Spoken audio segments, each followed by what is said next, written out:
मेहर बाबा की जय। अवतार मेहर बाबा की जय। అవతార్ మెహర్ బాబా కి జై. జై బాబా అండి, అందరికీ జై బాబా. ప్రార్థనా గీతాన్ని మెహర్ మాయి గారు పాడతారు. బుక్ రీడింగ్ అనంతరం హారతి వైదేహి గారు, చలని నా స్వామి, అరుణ రవీంద్ర గారు. జై బాబా మాయి గారు. జై బాబా, అందరికి జై బాబా. అవతార్ మెహర్ బాబా की जय। नमो मेहर बाबा अवतार, नमो देव देवा। प्रभु नमो मेहर बाबा अवतार, नमो देव देवा। अपार दिव्या कृपा सागरा, अपार दिव्या कृपा सागरा। सकल चराचर जगदोद्धारा, सकल चराचर जगदोद्धारा। नमो मेहर बाबा अवतार, नमो देव देवा। प्रभु नमो मेहर बाबा अवतार, नमो देव देवा। जोहारुलिवे श्री मेहर बाबा, जोहारुलिवे श्री मेहर बाबा।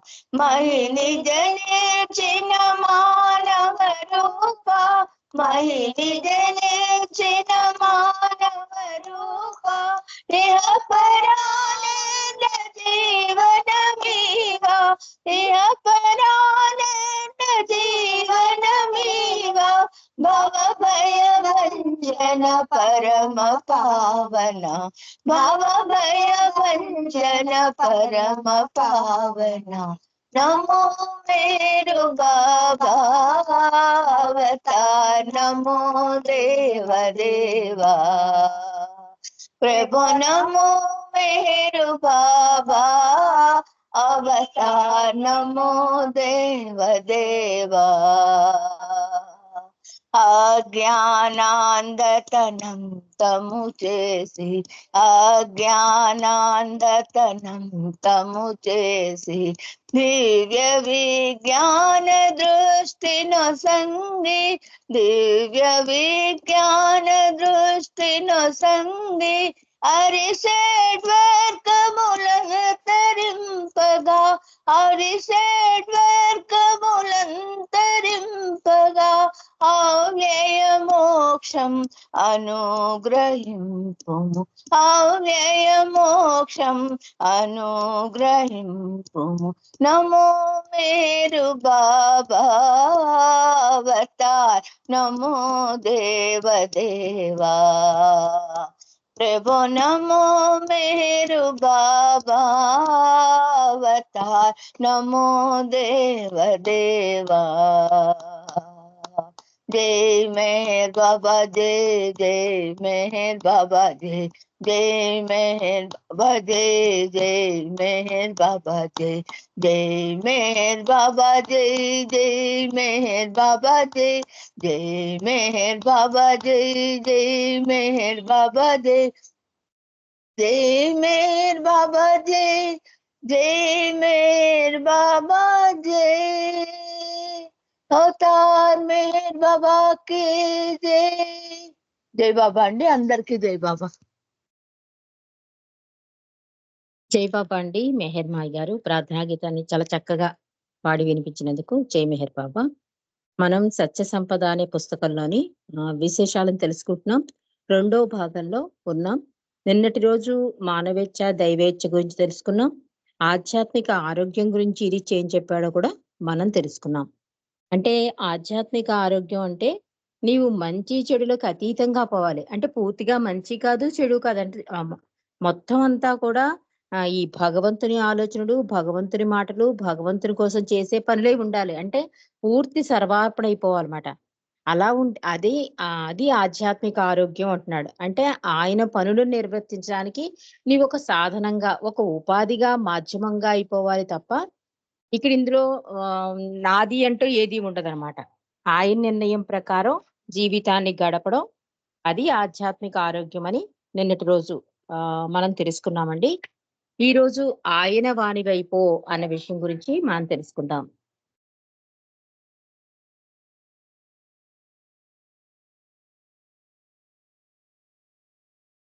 ఒక్క నిమిషం అండి.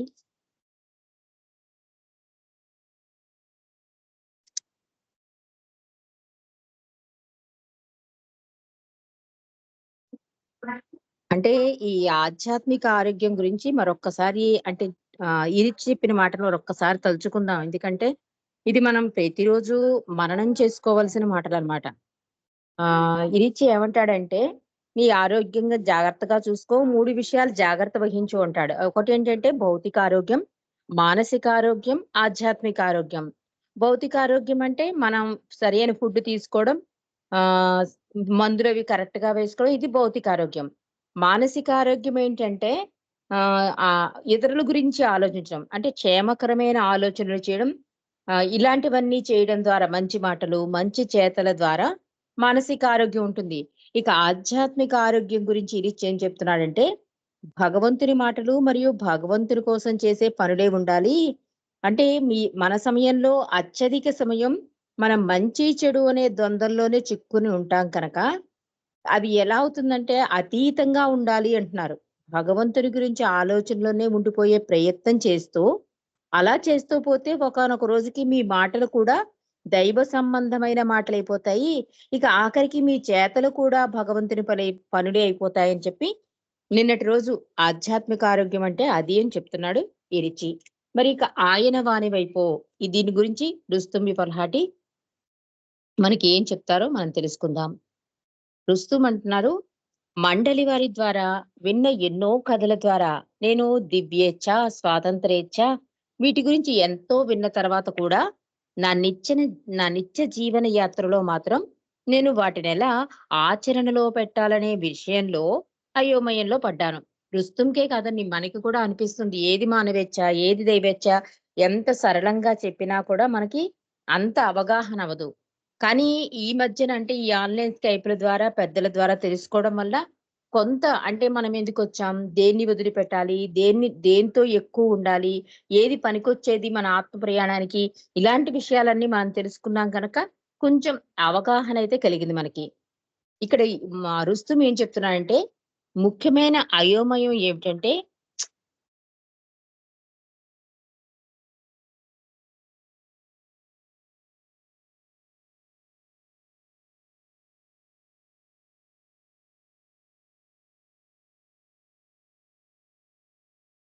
ముఖ్యమైన అయోమయం ఏటంటే, ఒక ప్రత్యేక ఉద్దేశ సాధన గురించి, దాని సాధనలో ఓటమి చవిచూస్తే, దానిని బాబా ఇచ్చగా స్వీకరించడానికి ఎంత కృషి చేయవలసి ఉంటుందనేదే నా వర్రీ అంతా కూడా.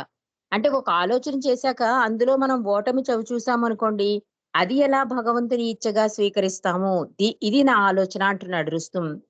దానిని బాబా ఇచ్చగా స్వీకరించడానికి ఎంత కృషి చేయవలసి ఉంటుందనేదే నా ఆలోచన. అందువల్ల అవకాశం దొరికిన ఒక రోజు నేను బావూజీ ఎవరైనా ప్రత్యేకమైన ఒక ఉద్దేశాన్ని సాధించడంలో విఫలుడైతే అతను మళ్ళీ ఇంకా గట్టి ప్రయత్నం చేసి తన లక్ష్యాన్ని సాధిస్తాడు.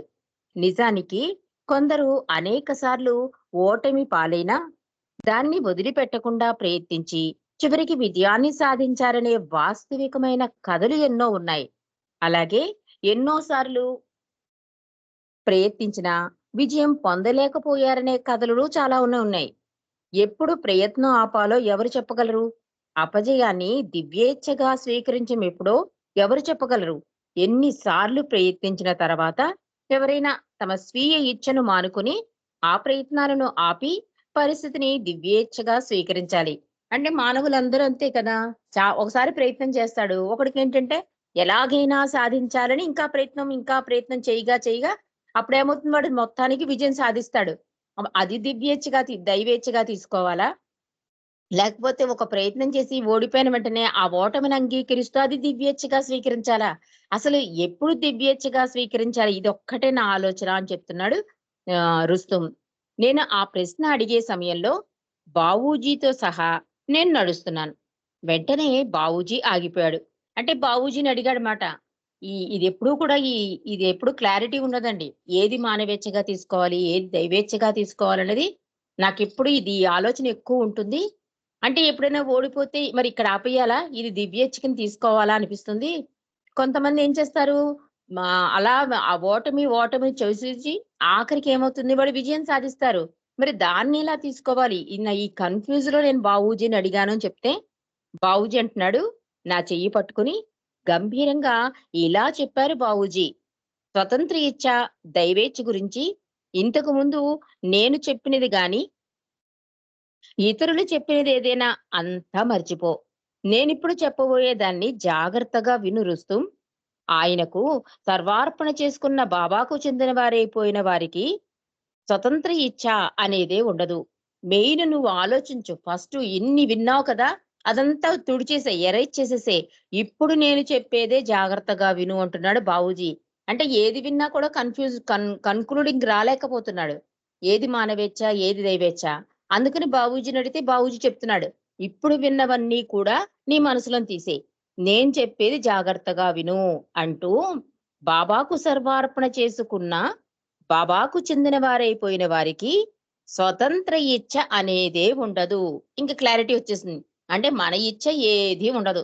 అంతా దైవేచ్ఛే నడిపిస్తుందని చెప్తున్నాడు. అందువల్ల పూర్తిగా ఆయన వానివైపోయే ప్రయత్నం చెయ్యి.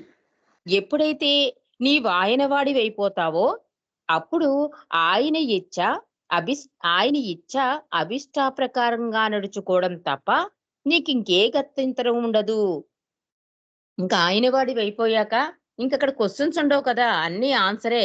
ఎందుకంటే గమ్యం చేరడం కోసమే బాబా ఇస్తున్నాడు ఈ కష్టం నువ్వు యాక్సెప్ట్ చేసేసి సర్వార్పణైపోయి అధికాధికంగా ప్రేమించడం వల్ల, నిరంతర నామస్మరణ వల్ల ఇంకా అప్పుడేమవుతుంది ఆయన ఇచ్చిన అంగీకరించేస్తావు.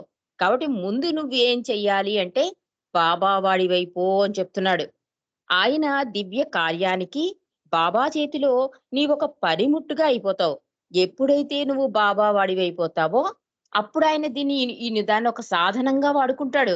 నీ ఆత్మ ప్రయాణానికవని, ఇంకే రకంగానైనా సరే, దాన్ని నువ్వు ఆయన సాధనంగా అంటే ఆయన పనిముట్టుగా అయిపోతావు అని చెప్తున్నారు. అలాంటి వానికి కేవలం దివ్యేచ్ఛ మాత్రమే ఉంటుంది. అది మాత్రం మరిచిపోకు. దాన్ని గుర్తుపెట్టుకో, మరిచిపోకు అన్నారు బావూజీ. ఎంత స్పష్టంగా అంటే బావూజీ చెప్పింది ఇంకా బాబాకి అంకితమైపోయాక, బాబా వాడివైపోయాక, ఇంక ఏదైనా అంతా ఆయన ఇచ్చే నడిపిస్తుంది. అప్పుడేం చేస్తాడాయన? ఆయనకి తెలిసిపోతుంది నువ్వు ఆయన వాడివైపోయావో, పరాయి వాడివయ్యావో బాబాకి తెలుసు కదా! అప్పుడు బాబా దాన్నొక ఇన్‌స్ట్రుమెంట్‌గా అంటే ఒక టూల్‌గా నిన్ను వాడుకుంటాడు. అక్కడ అప్పుడు కంప్లెయింట్స్ ఉండవు. కాబట్టి నడిపించేది, నడిచేది ఆయనే అని మనం పాడుకుంటాం గదా! పలికేది నీవు, పలికించేది అని. అలాగా ఆయన వాడివైపోతే కనుక ఇంకక్కడ నేను ఉండదు. ఆయనే ఉంటాడు. ఆయనే నడిపిస్తాడు అని చెప్పి, ఈ విషయం మాత్రం అంటే ఏ విషయం గుర్తుపెట్టుకోవాలి? ముందు నువ్వు బాబా వాడివైపోవాలనే విషయం మీదే దృష్టి పెట్టు అని చెప్తున్నాడు బావూజీ. మరొక సందర్భంలో ఇరిచ్చిని కూడా ఈ విషయంలో నాకు గల సందేహ నివృత్తికై ప్రశ్నించగా, దానికి ప్రతిగా ఒక సమాధానం వచ్చింది. నేను ఇరిచ్చిని ఇలా అడిగాను. ట్రస్ట్ ఆఫీసులో ఉంటున్నప్పుడు, ఏదైనా ఒక ప్రత్యేక పరిస్థితిలో ఉన్నప్పుడు చాలా సార్లు ఆ విషయంలో ఎలాంటి చర్య తీసుకోవడం సమంజసమో నేను నిర్ణయించగలిగేవాడిని కాదు. ఎప్పుడైతే ఒకటి కన్నా ఎక్కువగా ఉన్న వాటి నుండి సరైన దానిని ఎంచుకోవలసి వచ్చినప్పుడు, ఏది ఎంచుకుంటే అది బాబాకు సంతృప్తి కలిగిస్తుందో, దానిని ఎంచుకోవడం ఎలాగో నాకు తోచేది కాదు. అందువల్ల నా సందేహాన్ని తీర్చుకోవడానికి ఇరిచిని ఆయన ట్రస్ట్ ఆఫీసులో ఉన్నప్పుడు ఇలా అడిగాను. ఇరిచ్, ఒక విషయం గురించి తీసుకునే చర్యలో ఎన్నో అంశాలున్నప్పుడు, దానిలో ఏ రకమైన దానిని ఎంచుకుంటే అది సరైనదవుతుందో, సంతృప్తినిస్తుందో మనకెలా తెలుస్తుంది? మనకొచ్చే డౌటే రుస్తుం కూడా వచ్చింది. రుస్తుం అదే అడుగుతున్నాడు. బావూజీని అడిగేశాడు. బావూజీ ఏమన్నా క్లారిటీగా చెప్పేశాడు. ఆయన వాడివైపో. ఓకే. మళ్ళీ ఇదే ప్రశ్న నిరీచ్‌ని అడిగాడు. ఎలాంటి సందర్భంలో ఒక ట్రస్ట్‌లో, ఒక ఆఫీస్‌లో ఒక పని చేయవలసొస్తుంది. ఏదో ఒక పరిస్థితిలో. దానికి చాలా మార్గాలుంటాయి. ఆఖరికి ఎక్కువ మార్గం అంటే ఎక్కువ మంది ఓటింగ్ ఉంటుంది కదా! ఎక్కువ ఓటింగ్ వైపు వెళ్ళాలా? తక్కువ ఓటింగ్ వెళ్ళాలా? అసలు ఎలాంటి నిర్ణయం తీసుకోవాలి? అప్పుడు నేను తీసుకున్న నిర్ణయం బాబా నిర్ణయం అవుతుందా? ఇది అతని కన్‌ఫ్యూజ్. అదే విషయం ఇరిచిని అడుగుతున్నాడు.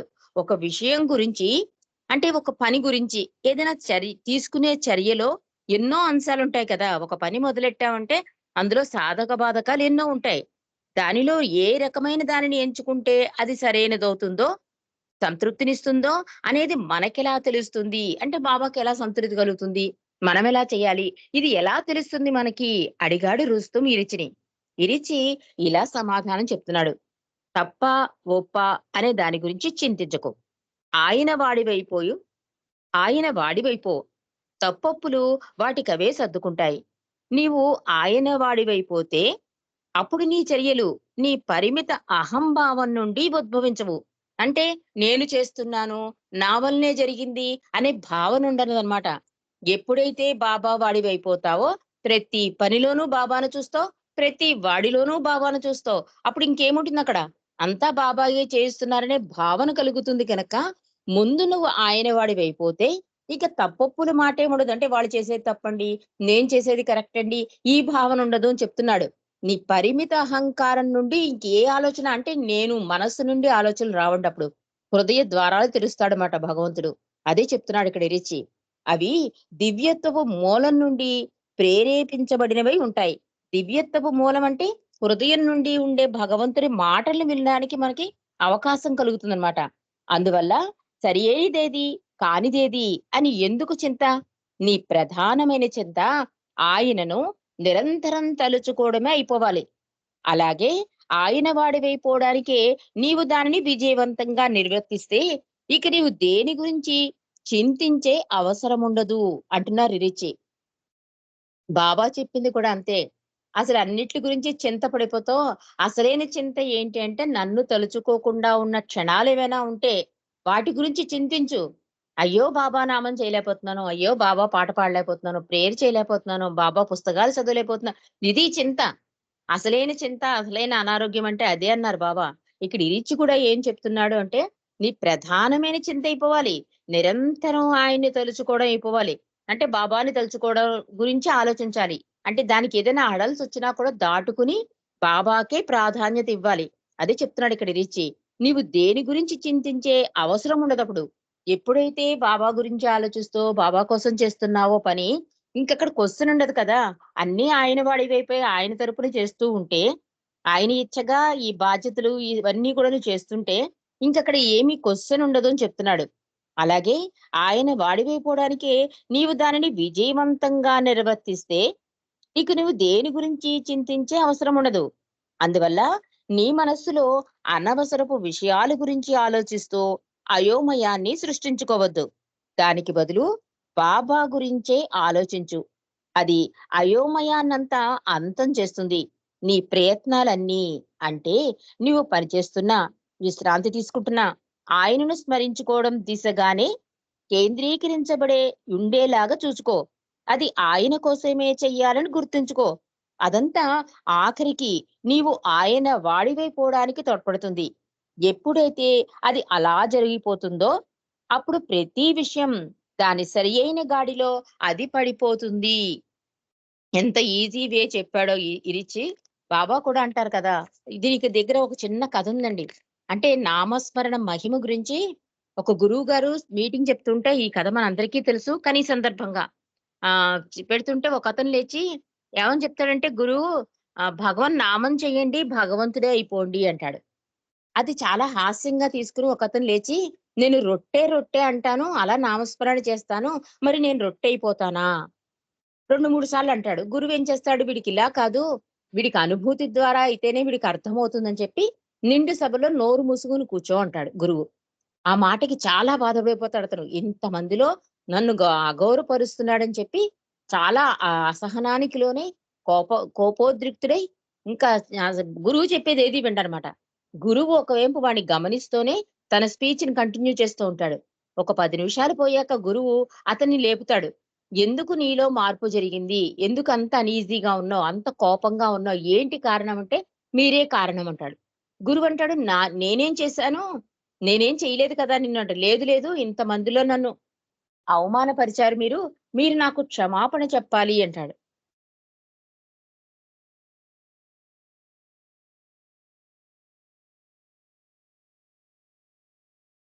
అంటే గురువంటాడు, అయితే అయ్యో! ఒక చెడ్డ మాట నీలో ఎంత మార్పు ఇప్పటిదాకా హాయిగా ఉన్నావు. నేను ఆ ఒక్క మాట అనేసరికి నీలో ఎంత మార్పు జరిగింది? అంటే చెడ్డ మాటకే అంత శక్తి ఉంటే, ఇంక భగవన్ నామ మహిమలో ఎంత శక్తి ఉంటుంది? మరి ఎందుకు భగవంతుడు అయిపోలేవు?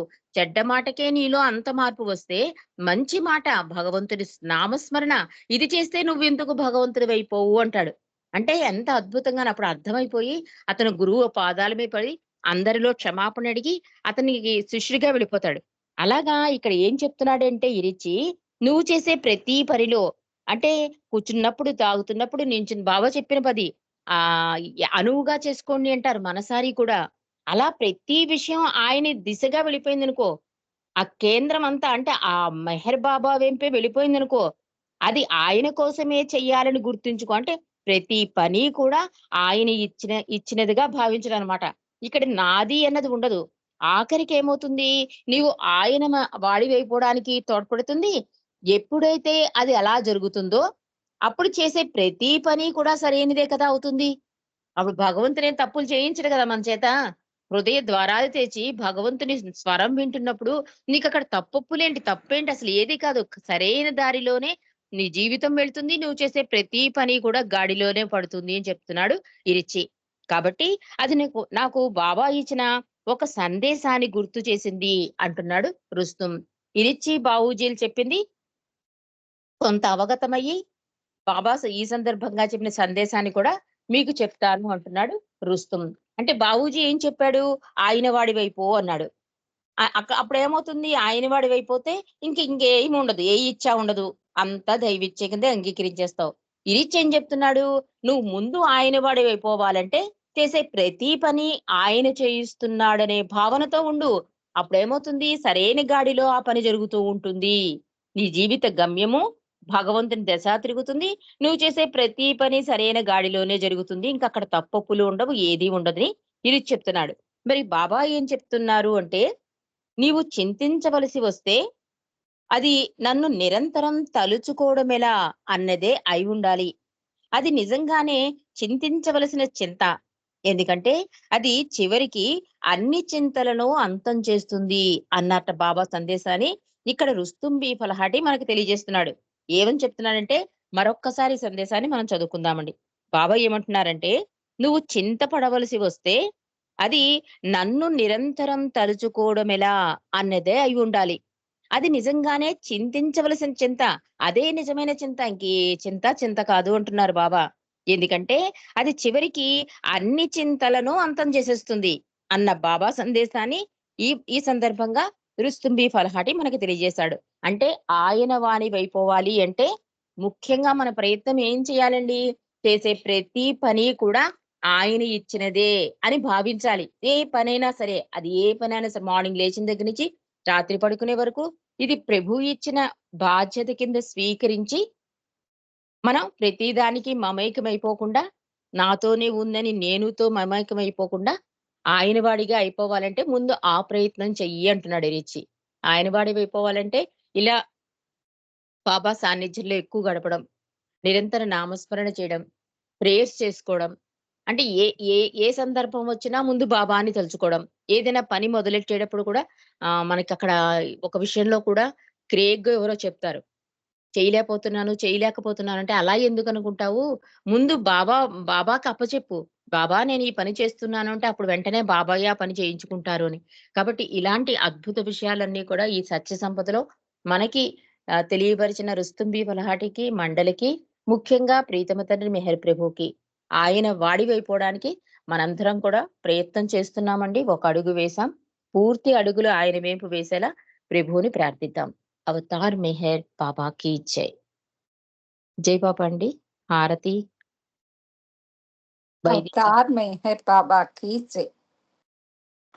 మనసు హారతిదే మనసు హారతిదే మనసు హారతిదే మహిమాన్విత మంగళ చరణ మేహరు బాబా ప్రేమమయా నీవే మాకు సర్వమయా మనసు హారతిదే మనసు హారతిదే. శ్రీకరమౌని సుందర రూపం, శుభకరమౌ ఆనంద స్వరూపం, విమల దయాగుణ ప్రేమ స్వరూపం, విమల దయాగుణ ప్రేమ స్వరూపం, నిరుపమ తేజో విలసిత సత్య స్వరూపం, మేహరు బాబా ప్రేమమయా, నీవే మాకు సర్వమయా. మనసు హారతిదే, మనసు హారతిదే, నీ సేవే మా కిహము పరమో, నిన్ను సేవించే జన్మే ధన్యం, నీ సేవే మా కిహము పరమో, నిన్ను సేవించే జన్మే ధన్యం, నీ చరణములే శరణం శరణం, నీ చరణములే శరణం శరణం, జీవిత పరమావధి నీ సన్నిధి కాదా, మేహరు బాబా ప్రేమమయా, నీవే మాకు సర్వమయా. మనసు హారతిదే, మనసు హారతిదే, మానస చోరా మది గై కోరా, శాశ్వత మౌని దరిరానీరా, మానస చోరా మది గై కోరా, శాశ్వత మౌని దరిరానీరా, అంజలితో మా మనసులు నీకు, అంజలితో మా మనసులు నీకు హారతి చేసాము నేడు మౌన స్వరూపా, మేహరు బాబా ప్రేమమయా, నీవే మాకు సర్వమయా. మనసు హారతిదే, మనసు హారతిదే. अवतार मेहर बाबा की जय, अवतार मेहर बाबा की जय, అవతార్ మెహర్ బాబాకి జై. అందరికీ జై బాబా అండి.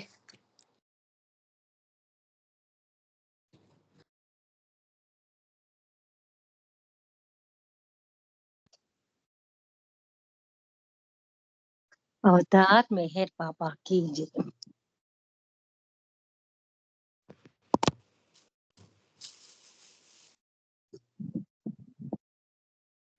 చల్లని మా స్వామి సెలవీయవయ్యా, నీ సేవకై మేము మరల వచ్చెదమయ్యా.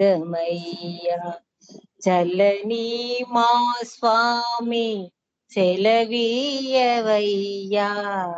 నీ సేవకై మేము మరల వచ్చెదమయ్యా. మెహరు నామమే నిత్యం కీర్తించులాగు, మెహరు నామమే నిత్యం కీర్తించులాగు, ఎల్లవేళల నిన్ను స్మరించులాగు. చల్లని మా స్వామి సెలవీయవయ్యా, నీ సేవకై మేము మరల, నీ సేవలో మేము తరించులాగు, నీ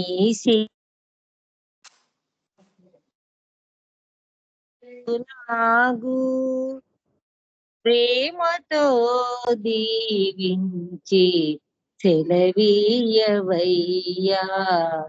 ప్రేమతో దీవించి సెలవీయవయ్యా, సెలవీయవయ్యా, సెలవీయవయ్యా మెహరు ప్రియతమా.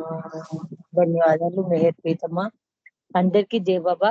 మెహర్ డియర్ గారు మీకు జై బాబా. జై బాబా అండి, అందరికీ జై బాబా.